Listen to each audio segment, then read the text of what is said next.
Welcome to Computer Systems. In this video, we will be exploring how to build a 1-bit adder. That involves finding out which 74XX chip contains XOR gates, how to wire the correct inputs in the right way to get the digit that is the output, and then how to wire the correct inputs in such a way that we get the carry out bit. The one already on the board is a 7486, which is an XOR gate. When building a 1-bit adder, there are actually 3 bits that are coming in from the outside. We might have a carry in bit, which is represented by the orange wire, and then we have our operand 1, which is yellow, and our operand 2, which is green. The digital logic design that we're using in this video will use a series of 2 XOR gates to be able to check for the output for this digit. We will also need an AND and an OR gate in order to test for a carry out bit.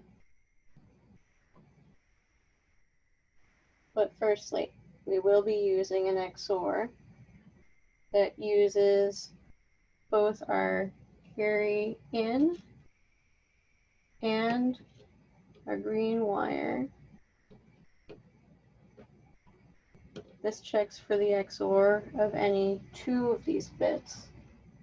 The output of that will be the input to the very next XOR gate, which is just below it. We're using a very tiny wire there.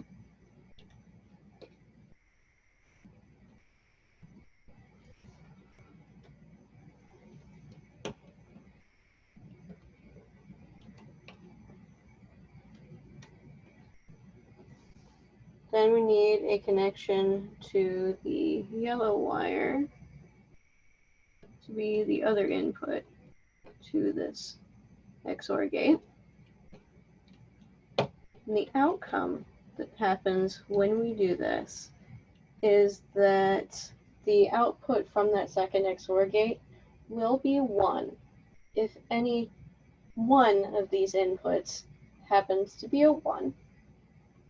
But it will also be a 1 if all 3 of them happen to be 1s. So the outcome from the second XOR gate will be our output to our carry in, which is here in the red.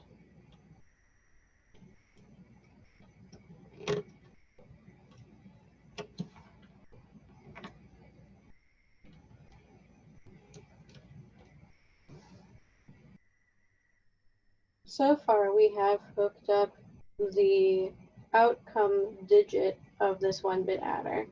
We've used an XOR gate to output the XOR of 2 of the inputs, and then used that output as the input to a second XOR gate. The other input to that XOR gate is our third input. And the output from both of these gates overall is that our LED is going to light up either when all 3 of our inputs are on, or when any one of them happens to be on.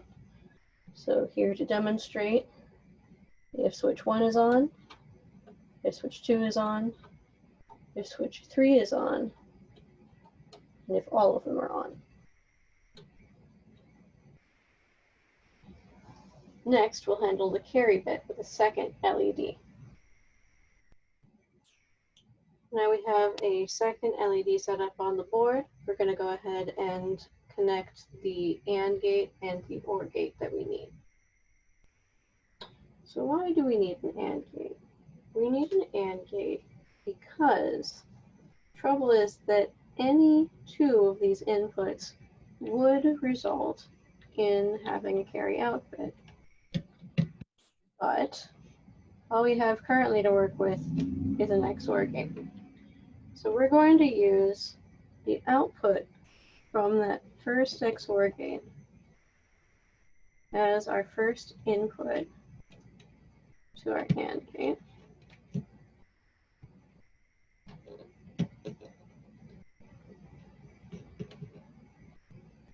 So if any one of our first two inputs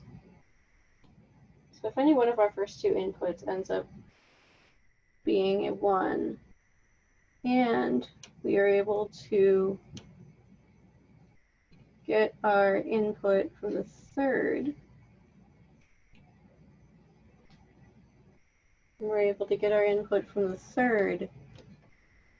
to also be a 1.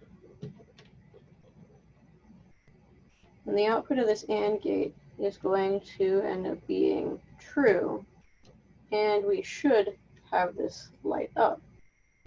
So let's experiment with that first, and then we'll add in the second part.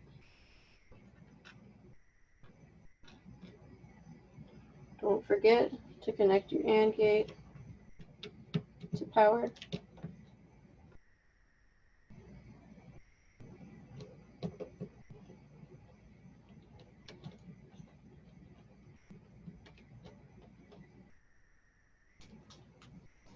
So in this case, when we test it, any one of 1 or 3 with the second switch will turn on the green light, which means we only have one possibility left.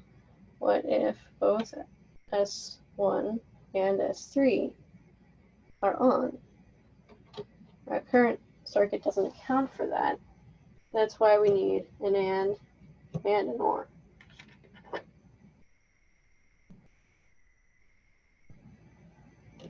So here's our OR gate. We're going to connect it to power and ground. And then we're going to connect the output from our AND gate to one of these OR gates.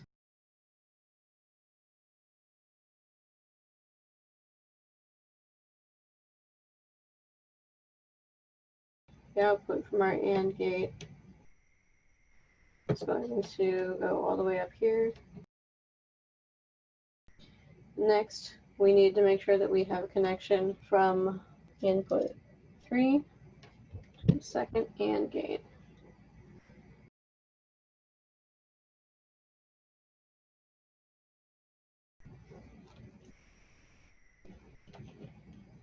And our input 1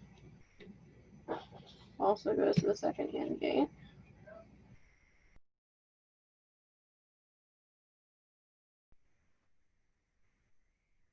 The output of that gate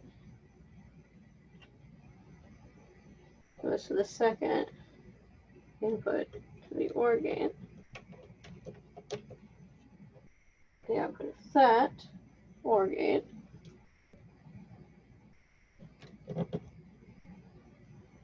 goes to our green LED.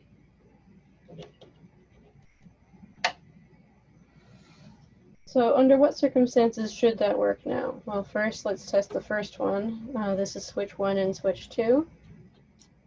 Switch 2 and switch 3 also work. And then our third input possibility that should result in green being lit is switch 1, switch 3.